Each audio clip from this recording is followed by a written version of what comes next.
space. So you look, let's take X. So we know already, wait 1 minute. Yes. So we know already for pneumothorax, we explored into the second. We went through either second or third intercostal space along the mid-clavicular line. Yeah, for this one, we'll go further 6, 7, 8. Yeah, or 8, 9, yeah, or 10 along the mid-axillary line. Yeah, so you will take this thing. Yeah, so what you will do? You make you first of all what happen? Dress and prepare the place for inserting the chest tube. After you prepare the place for inserting the chest tube, make incision 1 centimeter here with special trocar. What happened? The chest tube is inserted into the thoracic cavity, and you have to fasten the tube to the thoracic cage. After that, what happened? After that, you will connect the chest tube to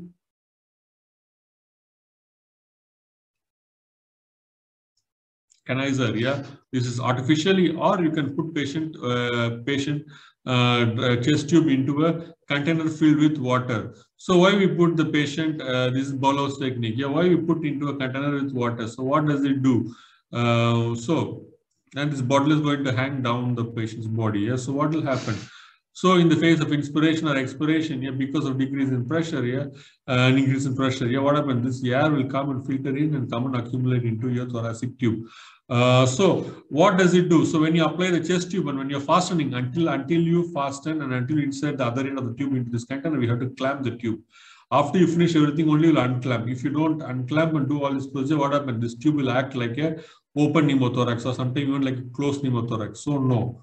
So you insert the tube into the patient thorax, and for an example here we can see vacuum drainage, yeah, or like this. So anyone what patient can afford, yeah, you can put the drainage tube. So our job in application of the drainage tube, the chest tube, is to collect the fluid, yeah, and analyze the fluid. So we when we did first time the procedure, you calculate how much amount of blood is accumulated. Yeah, if it is going to be more blood, patient have anemia, then you think about blood transfusion. If not, nothing to worry actually. Yeah. So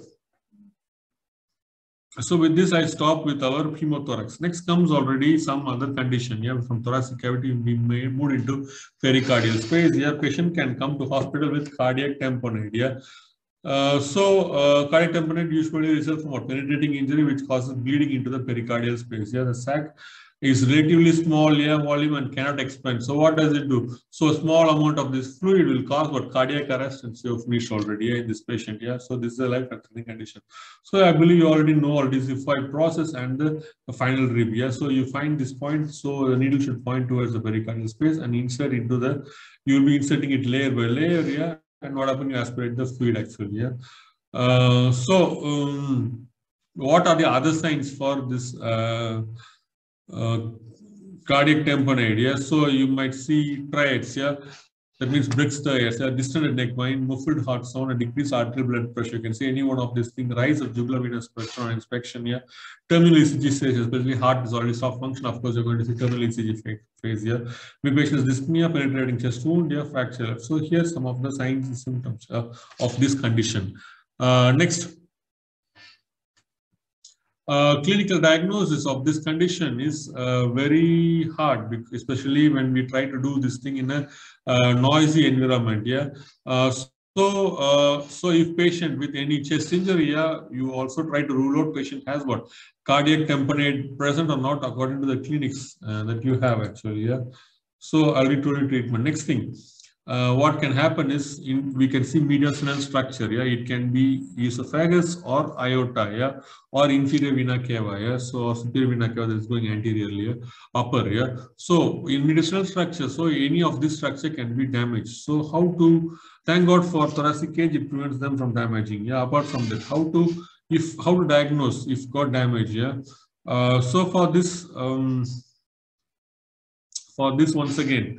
In anamnesis, there should be what happened, injury to the thoracic cavity, and what happened, while you're transporting, you started infusion therapy, yeah, patient is not responding to infusion therapy. Patient is not responding to infusion therapy. I think one of the reason is also what happened, there can be damage to any of this structure, yeah, either the aorta, yeah, or the inferior superior vena cava, yeah.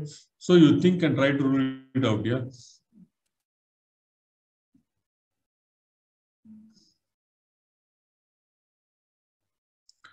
So when we talk about injuries of greater vessels, the biggest problem that happens is, though we discussed in this lecture about various first medical aid. Yeah? So injury of aorta within few minutes, yeah, patient will lose almost all circulating blood volume. Yeah.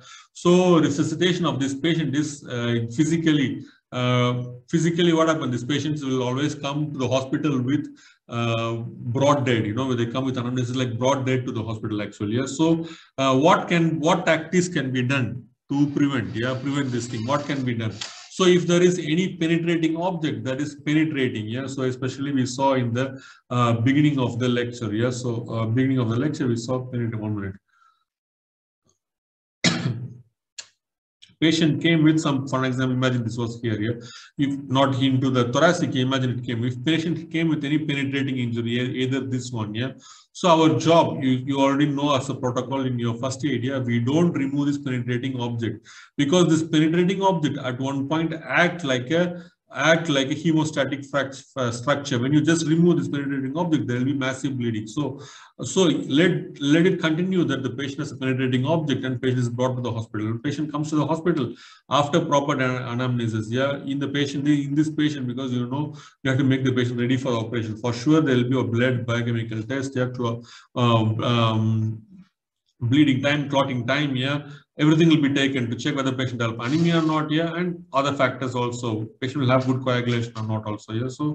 So after checking everything, under what happened, under all supervision of what combined doctors only, what happened, and we should check how this rod went inside, what are the organs it is damaging, yeah, without any complications. If everything is okay, then only what happened in the operation table only will take any penetrating object. So small penetrating object like dust, small dust, stone, this thing can be taken, but any penetrating object you shouldn't take it with your hand, because sometimes you trying to take, what happened, it will become a traumatic reason for the patient's death actually. Understood, doctors? Yes. Yes, sir. So what else can be done in this patient to save the patient with great vessel injury? So we can start what infusion therapy.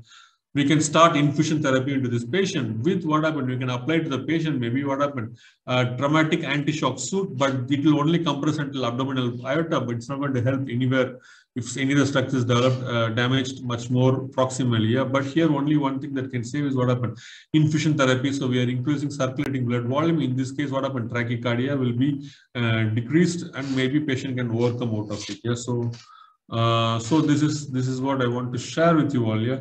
So as soon as possible, what happened, patient should be transported to the hospital actually. So doctors, do you have any questions to me? Do you have any questions? Do you have any questions? Yeah. No, sir. Okay. No. If no questions, you can leave your group number, yeah, and I will let you all go. Okay, doctors. So see you all. Take care. Have a good evening. God bless you. Thank you, sir. Thank you very much, sir. Bye.